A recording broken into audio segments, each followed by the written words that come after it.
సమస్తమైన వేషము, కోపము, క్రోధము, అల్లరి, దూషణ, సకలమైన దుష్టాత్మము మీరు విసర్జించండి.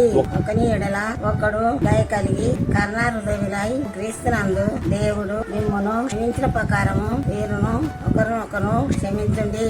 ఎఫెసీ 4:31-32. ఆమేన్. దేవుని వాక్యంతో మన గుండెల్లో మొలిసిన కలుపు, మన మనసులో మొలిసిన కలుపు తీసేయాలి. ఏంటా కలుపు? క్షమించలేకపోతున్నావు ఇతరులని, అదొక కలుపు. ఒకరంటే ఇష్టం ఉండదు నీకు. కొన్ని రహస్య పాపాలు కలిగి ఉన్నావు.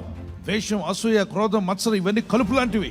ద్వేషం, అసూయ, క్రోధం, మత్సరం, కామ, క్రోధ, మదమత్సరాలు, వీటిని జాగ్రత్తగా ఎదిగి తీసేయకపోతే అవి నీలో దేవుడిచ్చే ఆశీర్వాదాలన్నింటినీ పీల్చేసుకుంటాయి.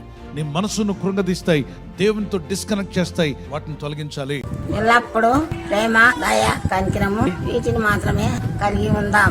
దేవుడు ఆశపడుతున్నాడు. దేవుడు మిమ్మల్ని జీవించును గాక.